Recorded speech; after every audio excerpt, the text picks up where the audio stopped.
Bien, bonjour à toutes et à tous, j'espère que vous allez tous et toutes bien. On se retrouve aujourd'hui pour parler du film Batman Begins, un film réalisé par Christopher Nolan. Je sais pas pourquoi j'ai bugué sur le nom, mais bref.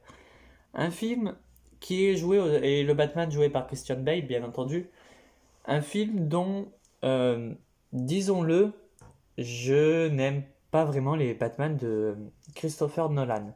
Alors, tout simplement parce que j'arrive pas à accrocher avec ce côté un peu réaliste. Enfin, comment dire? Je sais comme quoi Batman non plus, c'est pas non plus un personnage qui va utiliser de la magie. Mais pour moi, il y a toujours cette dose de fantaisie, fantastique, voilà, chez Batman, que j'aime bien quand même. Et là, voilà, Nolan essaye de plus de faire un Batman ancré dans le réel. Ce que moi, je n'aime pas trop. Et quand on repassera aussi à la vidéo review sur le film The Batman, il y aura sûrement les mêmes points, un des points négatifs qui passera pareil. Enfin bref, ce Batman Begins, quand même, il y a des beaux côtés hein, sur ce film. On suit un peu le parcours initiatique, entre guillemets, de Bruce Wayne, qui va faire la rencontre de Henry Ducard. Et ça, alors, j'ai bien aimé que ça soit Henry Ducard, et que du coup, il va lui faire rencontrer Ra's al Ghul. Et Ra's al Ghul meurt, voilà, il meurt, il est tué par ça c'est peut-être un des défauts, mais tué par du coup Bruce Wayne, qui après du coup Henry Ducard va prendre la place de Ra's al Ghul. Moi c'est ce que j'ai compris du film, peut-être que c'est pas ça, hein, mais c'est ce que j'ai compris, comme quoi du coup Henry Ducard prend la place de Ra's al Ghul. Et donc, alors le fait que ça soit Henry Ducard qui prend la place de Ra's al Ghul, pourquoi pas? Toutefois, ce qu'il faut pas oublier, c'est que dans un sens, Ra's al Ghul a des filles, Talia et Nissa al Ghul quand même. Et un petit-fils Damian Wayne, mais là, il y est pas, enfin normal. Et donc, on a tout son parcours initiatique, et j'aime bien le parti pris de faire comme quoi on voit quand même qu'il a été entraîné, mais on ne va pas voir tout son entraînement. Alors, même si du coup, ça en enlève un peu du fait que Bruce se soit entraîné durant de nombreuses années et qu'on voit pas petit à petit qu'il est devenu hyper fort. Là, t'as l'impression surtout qu'il s'est fait que entraîner par la Ligue des Assassins, slash Ombre, slash tout ce que tu veux. Mais je trouve que c'est bien fait dans l'ensemble. Bien entendu, il y a quand même... Alors, Gotham, j'apprécie moins la ville de Gotham de jour dans les Batman de Nolan. De jour, on dirait plus que c'est quand même une Gotham un peu normale, enfin une ville normale, alors que de nuit, et ça, Gotham, elle est vraiment vivante, quoi. Enfin, c'est, voilà, ce qui, en fait, pour moi, Gotham, dans des films Batman, ça doit être un personnage à part entière. Voilà, ça doit être un personnage aussi, la ville de Gotham. Et je trouve que de nuit, elle est bien faite. Et voilà, après, donc, on suit le parcours de Batman. Et t'as tout ce côté de la peur dans tout le film. Parce que voilà, du coup, il y a aussi ce côté où du coup, Ra's al Ghul va être le méchant bien au-dessus de tous. T'as trois méchants dans ce film. T'as Carmine Falcon, qui est le méchant voilà, de bas étage. T'as l'épouvantail, qui est un peu qui est quand même au-dessus de Carmine Falcon, hein. Oui, c'est bien Carmine Falcon. Oui, oui, c'est Carmine Falcon qui est au-dessus de Carmine Falcon, mais toutefois, au-dessus, t'as quand même Ra's al Ghul, et ça j'aime bien quand même que t'aies un peu une hiérarchie entre les vilains.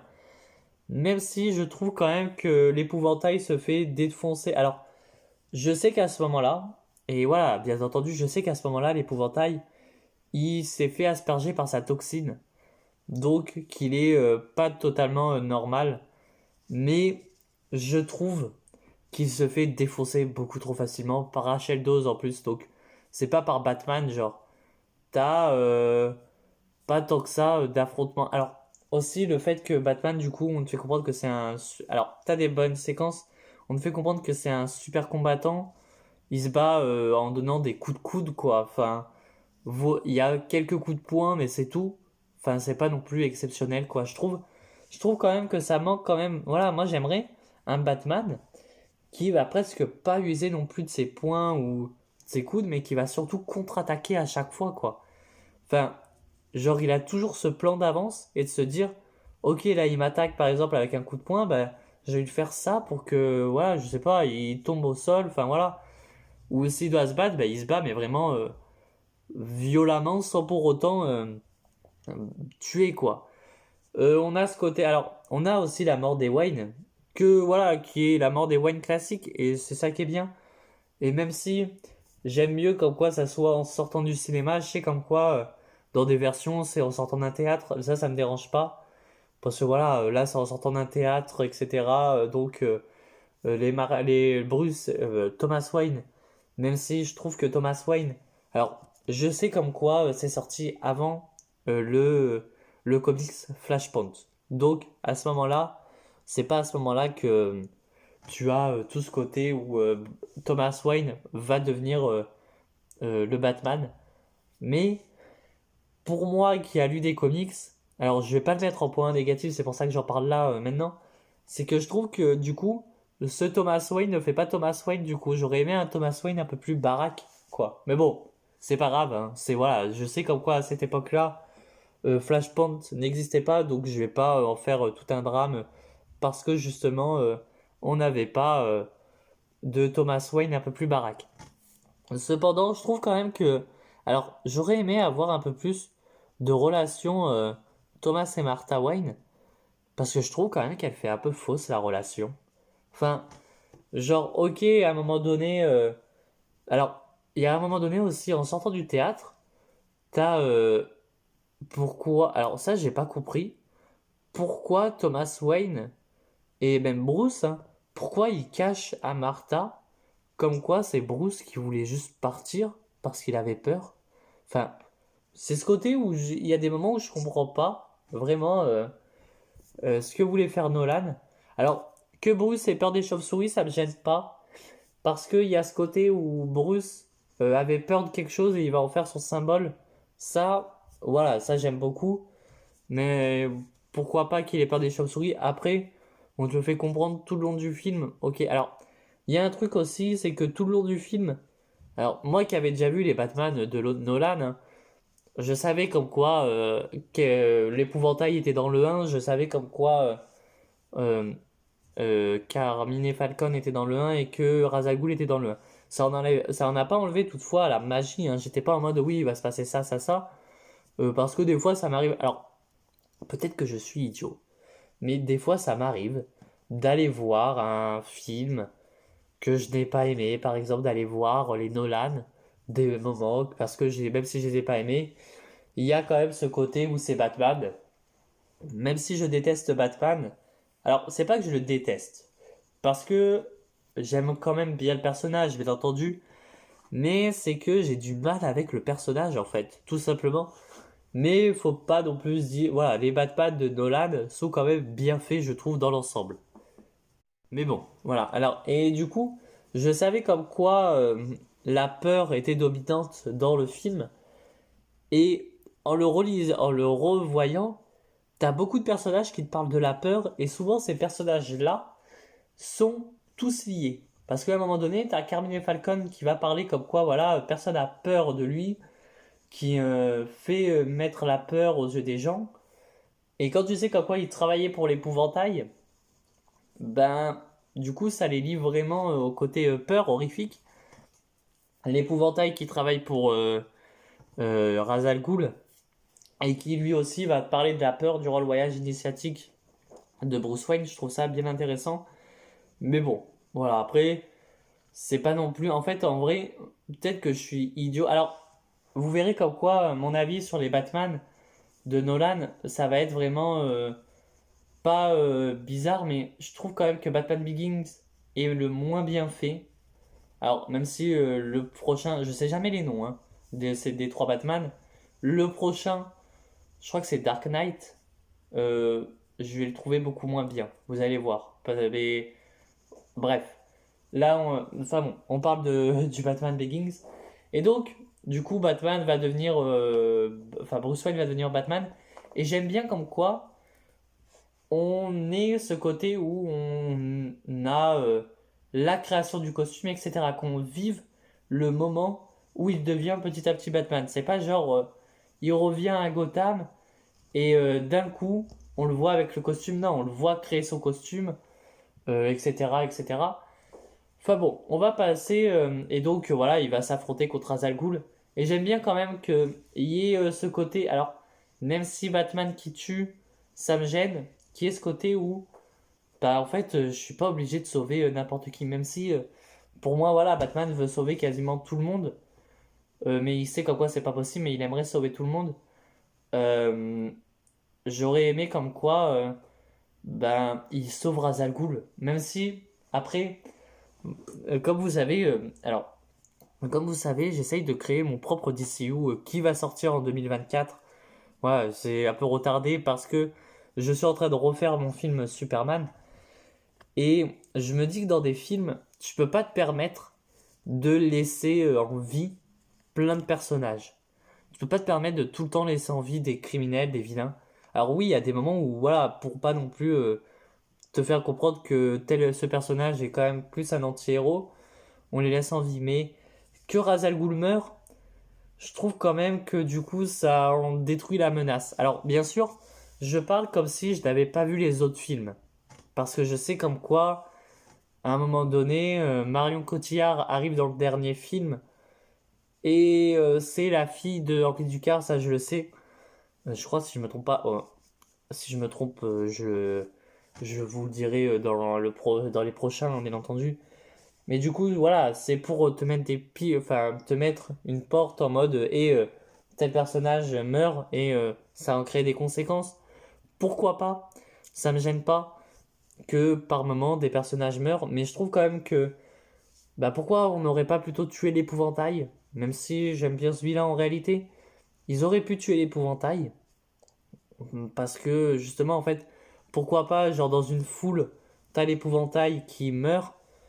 Voilà, parce que tellement que Lena Rose, qui est très bien fait, je trouve, a été attaqué, bah, l'épouvantail sous la foule meurt parce qu'il se fait piétiner ou tuer, enfin bref, mais que Ra's al Ghul ne meurt pas, ou alors qu'on te fait comprendre qu'il meurt, mais alors, je sais que Nolan n'aime pas les scènes post-crédit, ça me gêne pas, et que à un moment donné, Batman arrive, enfin pas, voilà, quand le train, quand il laisse en lui disant comme quoi il ne va pas le tuer, mais il n'est pas obligé de le sauver. Ça, c'est une scène que j'adore, hein, bien entendu.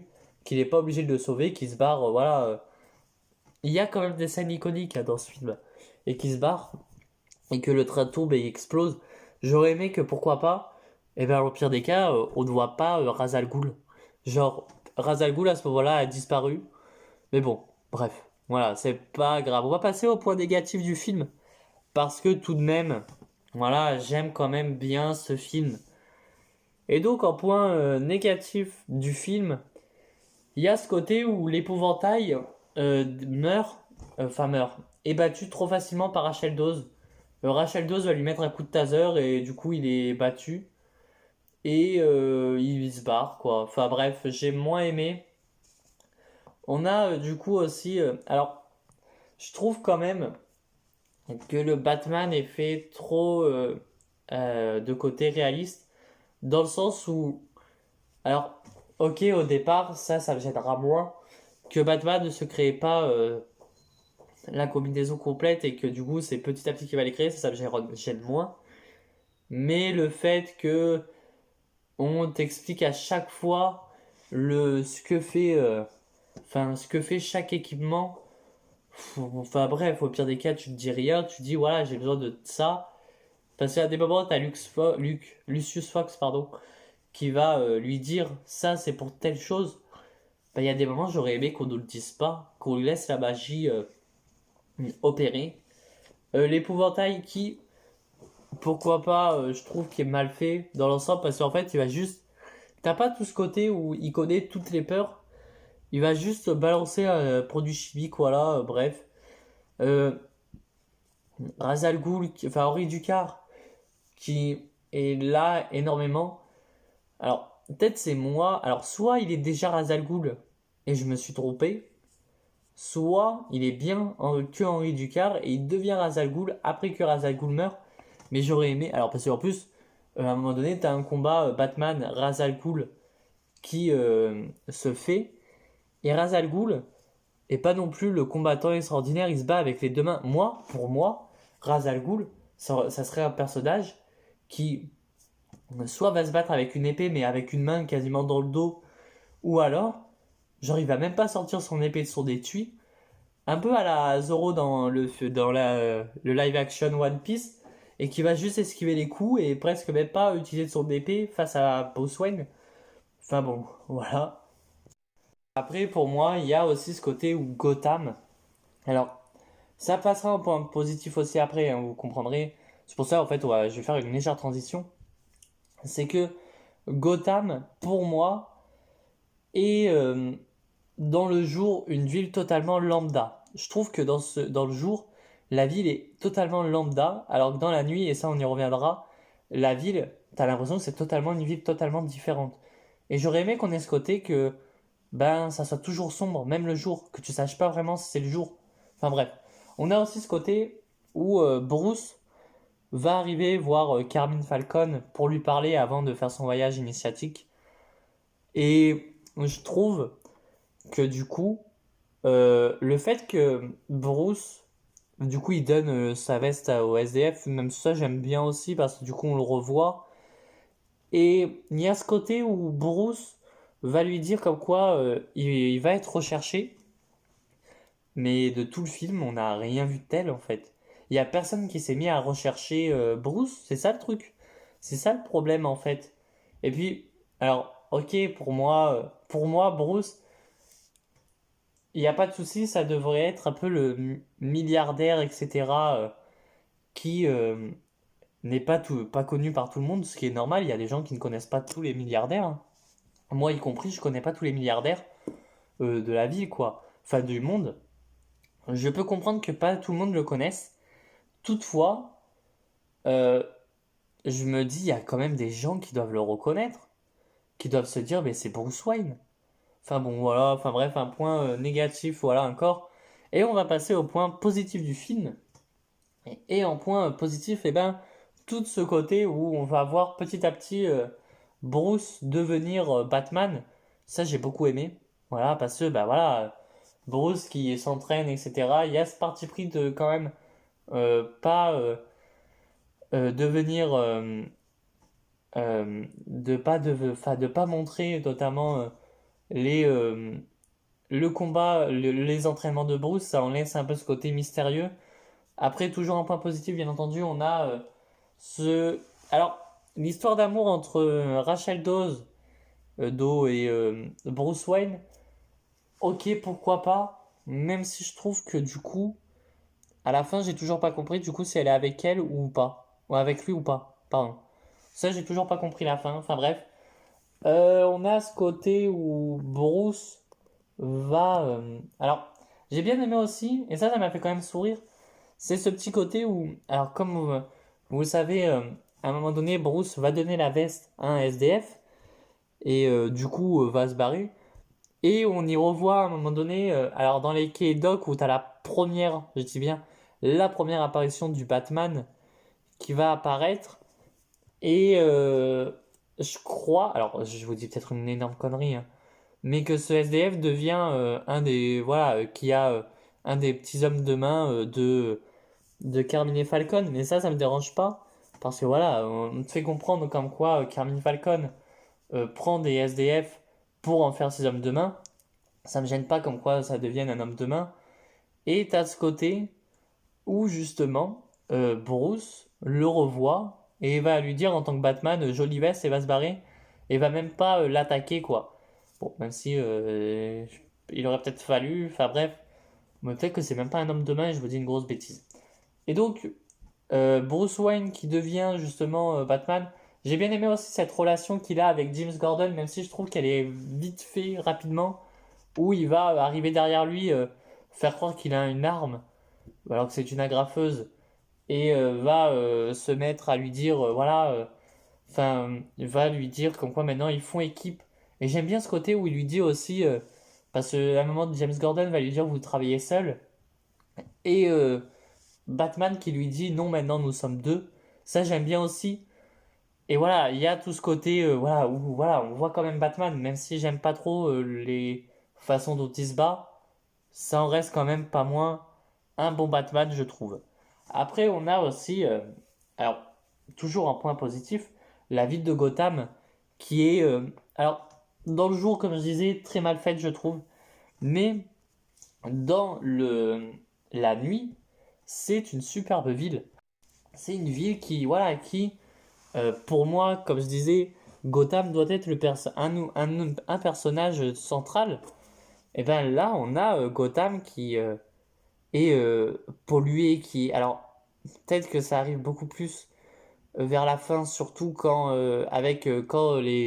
la Ligue des Assassins vole euh, les matériaux de Wayne Industries et qui vole le truc pour enlever l'eau, enfin la faire évaporer quoi. Et à ce moment-là, t'as du coup tout le gaz de l'épouvantail qui sort des bouches d'égout parce qu'il a été vidé dans l'eau. Et du coup, à cause de la fumée, ben, il est propagé. Et je trouve que, alors, ok, c'est peut-être débile, c'est ce truc de, voilà, que ça s'évapore et que ça se transmet, etc. Mais je trouve que c'est bien fait et que du coup ça en fait que Gotham devient polluée entre guillemets, même si voilà, elle n'est pas si polluée que ça.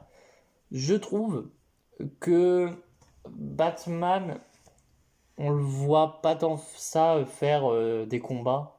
On le voit quelques fois, je trouve. J'aurais aimé qu'on voie un Batman qui enquête. Parce qu'en fait, le problème que j'ai, alors ça je l'ai pas dit en point positif, en point négatif, mais c'est un petit souci que j'ai, c'est que très rapidement, parce que je ne mets pas un point négatif aussi, parce qu'il y a ce côté aussi où on va t'arrêter Joe Chill très rapidement, en mode, voilà, et on l'a arrêté, et puis voilà, et on a ce côté où il va être, pas libéré, mais où il va mourir. Et j'aime bien aussi ce côté où Batman veut tuer aussi au départ, voilà, il veut se venger de la mort de ses parents, il veut le tuer, il veut tuer Joe Chill, il était prêt à le tuer, mais toutefois, voilà, il se fait tuer, et du coup, sa vengeance restera éternelle à vie, quoi. Mais j'ai ce petit défaut qu'il l'arrête très rapidement, même si du coup, on me dit comme quoi, voilà, Carmine Falcon avait payé Joe Chill pour tuer les Wayne, du coup, c'est pas vraiment lui. Mais bon, ça en laisse pas moins que, voilà, c'est bien fait, il n'y a pas de souci. Nolan, même si j'aime pas ses films, a fait du beau travail sur ce film Batman, il n'y a pas de souci là-dessus.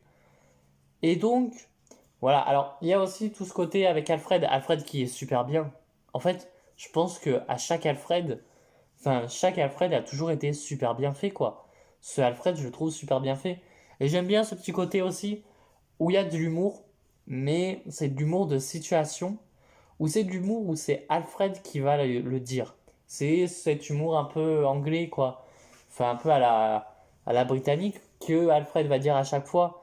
Par exemple, à un moment donné, on te fait comprendre que Wayne Industries a été racheté, enfin, que du coup, il y a des parts qui ont été revendus, que du coup, Alfred est milliardaire, qu'il est du coup le propriétaire du manoir, etc., qu'il est milliardaire, entre guillemets.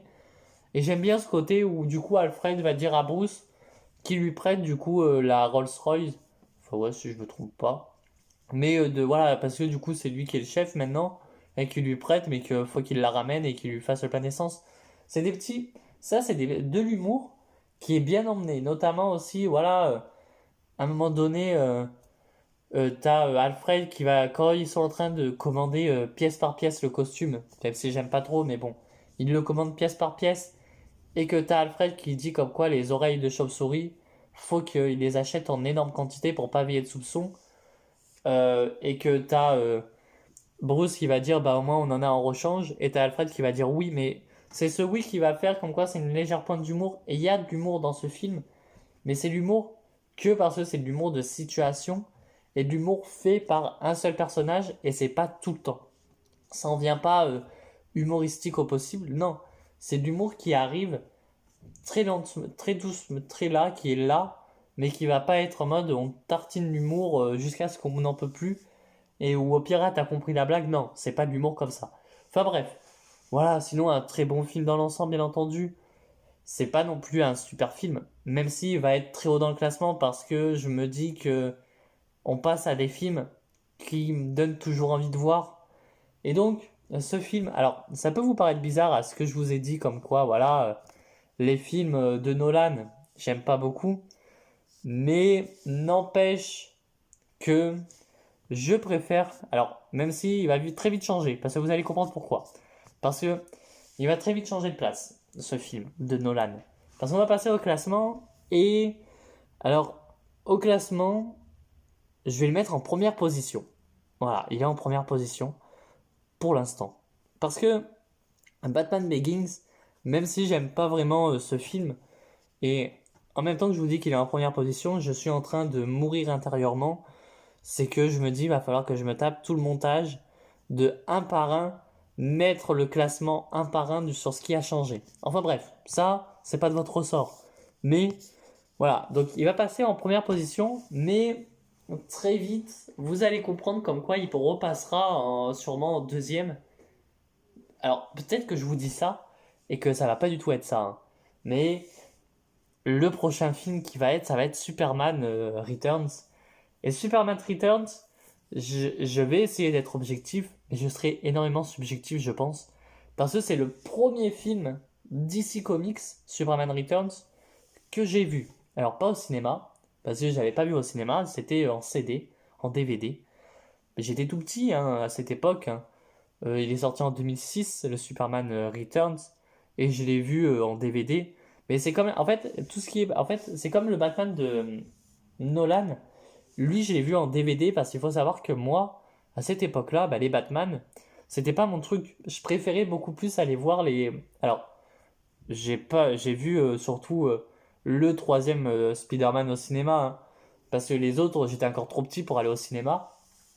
Quand le Spider-Man de Sam Raimi est sorti, je venais de naître, hein, donc automatiquement, je ne pouvais pas aller voir les Spider-Man de Sam Raimi au cinéma en sachant que je venais de naître.